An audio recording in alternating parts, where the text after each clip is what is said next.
కేసీఆర్ గారు చిల్కకు చెప్పినాడు ప్రతి సభలో. మీ కల్వకుర్తికి కూడా వచ్చి చాలా సావధానంగా ఓపికగా చెప్పినారు కేసీఆర్ గారు. అమ్మ తొందరపడకండి, గందరగోళ పడకండి, ఆగం కాకండి.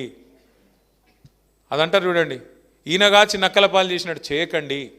తొందరపడి గందరగోళంలో ఓటేస్తే తప్పుడు పార్టీని తప్పుడు వ్యక్తులను ఎంచుకుంటే ఆగమైపోతుంది అని చెప్పిండు. కానీ మీరు కల్వకుర్తిలో వినలేదు. ఉమ్మడి పాలమూరు జిల్లాలో 14 స్థానాలుంటే 2 స్థానాల్లో మాత్రమే బీఆర్ఎస్ గెలిచింది, మిగతా 12లో కాంగ్రెస్ పార్టీ గెలిచింది. పాలమూరు బిడ్డను, పాలమూరు గోసదీరుస్తా, పాలమూరు దశ మారుస్తా అని చెప్పి గెలిచిన రేవంత్ రెడ్డి గారు ఇవాళ ముఖ్యమంత్రిగా ఉన్నారు. 2.5 ఏళ్ళు అయిపోయింది, 3 బడ్జెట్లు ప్రవేశపెట్టినారు. ఒక్కసారి దయచేసి గుండె మీద చేసుకొని పాలమూరు బిడ్డలు ఆలోచించాలని నేను విజ్ఞప్తి చేస్తా ఉన్నాను. ఇది మా అధికారం కోసమో మా కోటేయమని చెప్పట్లేదు, నేను మాకేదో కావాలని చెప్పట్లేదు. అధికారం ఏమీ కొత్త కాదు. 14 ఏళ్ళు ఉద్యమంలో ఉన్నాం, 10 ఏళ్ళు అధికారంలో ఉన్నాం, గత 2.5 ఏళ్ళు ప్రతిపక్షంలో ఉన్నాం. మళ్ళీ గెలిస్తే అధికారం వస్తుంది, కొత్త ఏం కాదు అది. కానీ దయచేసి పాలమూరు బిడ్డలు ఆలోచన చేయాలి.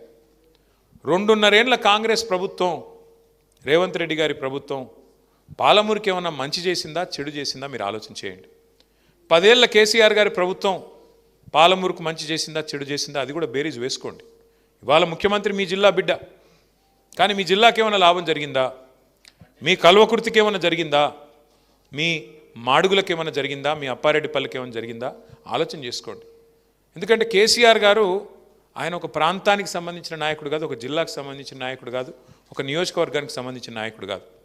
తాను ప్రాణాన్ని ఫనంగా పెట్టి కేసీఆర్ సచ్చుడో తెలంగాణ వచ్చుడో అని చెప్పి జిద్దు మీద కొట్లాడి తెలంగాణ తెచ్చిన నాయకుడు.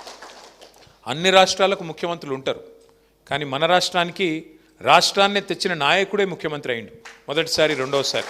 అందుకే ఏం జరిగింది?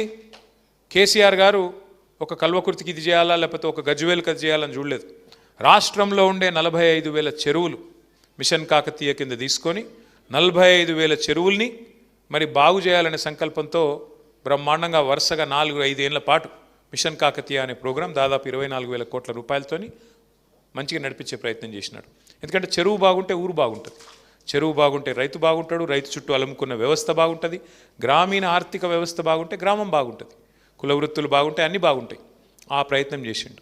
అట్లాగే మిషన్ భగీరథ ఉపాధ్యక్షుడు ఇక్కడ కూర్చున్నాడు, మాజీ ఉపాధ్యక్షుడు ఉప్పల వెంకటేష్. మిషన్ భగీరథ అనే ప్రోగ్రాము ఏదో ఆషామాషిగా పెట్టిన ప్రోగ్రాం కాదు, ఎవరికో ఒకరికి పదవి ఇచ్చినందుకు పెట్టిన ప్రోగ్రాం కాదు. సాధించుకున్న తెలంగాణలో మనం ఇంటింటికి సాగునీటి గోస లేకుండా, తాగునీటి గోస లేకుండా చేయాలనే ఉద్దేశంతో ఇంటింటికి నల్లా పెట్టి మా ఆడబిడ్డలు ఎవరు మళ్ళీ బిందెలు పట్టుకొని కుండలు పట్టుకొని రోడ్ల మీదకి వచ్చే పరిస్థితి ఉండొద్దు.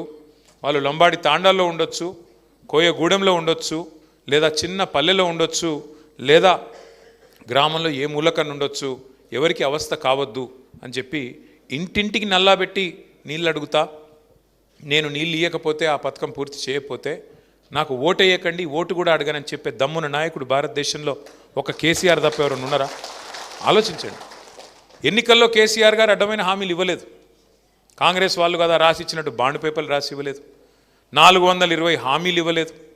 ఒక్కొక్క వర్గాన్ని మోసం చేయడానికి డిక్లరేషన్ల పేరిట డ్రామా చేయలేదు. ఏం చేసినాడు? రైతు బంధు చెప్పిండా కేసీఆర్ మేనిఫెస్టోలో? చెప్పలేదు. భారతదేశంలో స్వాతంత్రం వచ్చి ఇప్పుడు 47లో స్వాతంత్రం వస్తే ఇంకో నెక్స్ట్ ఇయర్ చూస్తే 80 ఏళ్ళు అవుతుంది. ఇప్పుడు 79 ఏళ్ళు నుండి ఇంకో సంవత్సరం అయితే 80 ఏళ్లలో పడతాం. 80 ఏళ్ల స్వతంత్ర భారతదేశంలో ఎంతోమంది ప్రధానమంత్రులు, ముఖ్యమంత్రులు, ముఖ్యమైన మంత్రులు, కేంద్ర మంత్రులు, ఎంతోమంది పెద్ద పెద్ద పదవులు అధిష్ఠించినారు. మీ దగ్గర నుంచి కూడా జైపాల్ రెడ్డి గారు కూడా పెద్ద నాయకుడు అయినాడు, కేంద్ర మంత్రిగా పనిచేసినాడు. కానీ ఏం జరిగింది? రైతుల గురించి స్పీచ్లు, రైతుల గురించి డైలాగులు, నోట్లోంచి ప్రేమలు కారిపోయినాయి తప్ప ఎన్నడన్నా కేసీఆర్ గారు చేసినట్టు నీకు ఎన్ని ఎకరాలు ఉన్నాయన్న దాంతో నిమిత్తం లేకుండా, నీకు 2 ఎకరాలు ఉంటే 2టికి, 10 ఎకరాలు ఉంటే 10టికి, ఎంత ఉంటే గంతకు రైతు బంధు అనే ప్రోగ్రాం పెట్టి 70 లక్షల మంది రైతుల ఖాతాల్లో 11 విడతలుగా 73,000 కోట్లు వేసిన నాయకుడు ఒక్కడన్నా ఉన్నాడా భారతదేశంలో? విచిత్రం ఏంటంటే మన వాళ్ళు కూడా ఆ రోజు మీరు దండం పెట్టే అవసరం లేకుండా, దరఖాస్తు పెట్టే అవసరం లేకుండా, మేనిఫెస్టోలో హామీ ఇవ్వకుండా, డిక్లరేషన్లని మోసం చేయకుండా, ఏ రకమైన వ్యవహారం చేయకుండా మీకు కడుపులో చల్లగదలకుండా మరి 11 సార్లు రైతు బంద్ వేస్తే అది అర్థం కాలేదు దాని విలువ మనకి. ఎందుకంటే అందుకే పెద్దలు చెప్తారు అడగందే అమ్మాయినా పెట్టదు అని. కేసీఆర్ గారు అడగకుండానే పెట్టిండు, పెడితే దాని విలువ అర్థం కాలే. ఏమనుకున్నారు, ఎవడుంటే ఏంలే రైతు బంద్ అవుతుందా, కేసీఆర్ ఏమని ఇంట్లోకి వెళ్ళి ఇస్తున్నాడా, ఇట్లా మాటలు చాలామంది పుల్ల విరుపు మాటలు మాట్లాడిన ఊళ్ళల్లో. మరి ఇదివరకు ఉన్నవాడు ఎవడన్నా ఇంట్లోకి వెళ్ళి ఇచ్చిండా, ఇంటెనక పొలం అమ్మి ఇచ్చిండా, లేదుగా. కానీ కేసీఆర్ ఇచ్చిన దాన్ని కూడా అపహాస్యం చేస్తూ ఇక అలా మళ్ళీ కోడిగుడ్డు మీద ఈకలు వీకుడు. అగో ఇంకా జైపాల్ యాదవ్కి ఎంత తక్కువైంది, ఆయనకు 60 ఎకరాలు ఉంది, గాయనకి ఎందుకు ఇస్తున్నావు రైతు బంధు, అరే నీది నీకు వస్తుంది కదా అన్న అంటే లే గాయనకి ఎందుకు ఇస్తున్నావు, ఇంకా పెద్ద ఆయనకి ఎందుకు ఇస్తున్నావు అని అట్లా కొండిపెట్టుడు ఇవన్నీ జరిగినాయి. మొత్తానికి కల్వకుర్తిలా కాంగ్రెస్ ఆయనని గెలిపించిండ్రు, మన వాళ్ళని ఒడగొట్టిర్రు. మరి ఇవాళ ఏమైంది, రైతు బంధు పడుతుందా, 2 సార్లు ఎగ్గొట్టిండా లేదా, మరి ఎవరున్నా నడుస్తుంది ఏమి కాదనుకుంటే ఆఖరికి యూరియా బస్తాలు దొరుకుతున్నాయా, మొక్కలు కొంటుండా, శనగలు కొంటుండా, వరి కొంటుండా, బోనస్ అన్నాడు బోనస్ పడుతుందా, ఏం జరుగుతుంది మరి, యూరియా దొరకదు, కరెంటు రాదు, రైతు బంధు పడదు, కొనుగోలు కేంద్రాలు తెరవరు, తెరిస్తే మళ్ళీ అందులో రైస్ మిల్లులు అలాట్మెంట్ చేయరు, ధాన్యం జోకరు, కొనుగోలు చేయరు, కొనుగోలు చేస్తే బోనస్ ఇవ్వాలి కాబట్టి ఆ పని చేయరు. అందుకే ఓటేసేటప్పుడు ఆగమైతే, ఓటేసేటప్పుడు అయ్యో ఎవడైతే ఏమిలే జైపాల్ యాదవ్ మంచోడు కాదు, ఈయన మంచోడు కాదు, గాయన మంచోడు కాదు అని రాగాలు తీసి చాలామంది ఏమనుకున్నారు తెలుసా, కల్వకుర్తి తాలూకాలో పోతే జైపాల్ యాదవ్ పోతాడు కానీ కేసీఆర్ ఉంటాడు కదా అనుకున్నారు. అంతేనా అనుకుర్రా, ఎట్లా ఉంటాడా నాకు అర్థం కాదు, జైపాల్ యాదవ్ పోతే ఆయన ఎట్లుంటాడు మరి, ఒక్కొక్కరు గట్లే అనుకుంటే అటు కల్వకుర్తిలో అట్లే అనుకుర్రు, పక్కన నాగర్ కర్నూలులో అట్లే అనుకుర్రు, అవతల అచ్చంపేటోడు అట్లే అనుకున్నాడు, ఇవతల జడ్చర్లోడు అట్లే అనుకున్నాడు. ఏమైంది దాంతోనా, ఎవరిదొకరు మాట్లాడుకోకుండా మీరు ఆయనతో గుద్దేసినారు, చూస్తే కేసీఆర్ గారే పోయినారు. కాబట్టి ఒక్కసారి ఓటేసేటప్పుడు మనం గుర్తుపెట్టుకోవాల్సిన లాజిక్ ఏమంటే, అక్కడ ఎమ్మెల్యేలు గెలవకపోతే కేసీఆర్ గారు సీఎం ఎట్లయితారు, కారు కదా. అందుకే కేసీఆర్ గారు ఏదైనా నిర్ణయం తీసుకున్నాడు అంటే మన గురించి ఆలోచించే తీసుకుని ఉంటాడు. మనకు రైతు బంధు ఇచ్చేటప్పుడు ఎట్లయితే ఆలోచించి మనం అడగకుండానే తీసుకున్నాడో, ఓ జైపాల్ యాదవ్ను పంపించినట్టు కూడా ఏదో ఆలోచించే తీసుకుని ఉంటాడు. ఆయన ఇంకొక ఏదో ఆలోచన ఉండింటుంది, ఒక బలహీన వర్గాల నాయకుని నిలబెట్టినాడు అని ఆలోచించి మనం ఓట్లే వేసి ఉండాలి. కానీ వేయలేదు, సరే పోయింది, అయిపోయింది అది. కానీ అట్లని చెప్పేసి ప్రభుత్వంలో ఏం తప్పులు జరగలేదు అని నేను అనను. ఇంతకుముందు శ్రీధర్ గోవింద్ ఒక మంచి మాట అన్నాడు.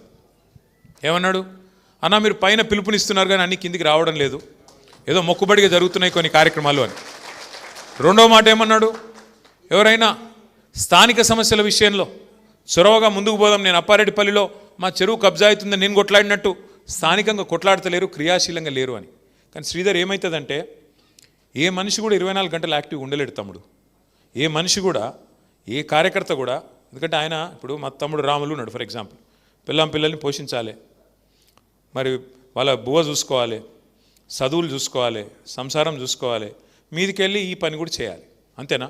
కాబట్టి 24 గంటలు ఒకటే పని చేయమంటే చేయరాదు. రెండోది స్థానిక సమస్యలు, ఓడిపోయాక మనిషి అంటే ఎవరికైనా నీరసం వస్తుంది. మళ్ళీ మనకేం మామూలు దెబ్బలు తగిలినాయి. గత 2.5 సంవత్సరాల్లో ఓడిపోయినాం. 23 డిసెంబర్లో వెంటనే కేసీఆర్ గారికి, మన నాయకుడికి, ఆయనకు పెద్ద గాయమైంది, రెండోసారి హిప్ ఫ్రాక్చర్ అయింది, అదో పెద్ద 4 నెలల అవస్థ.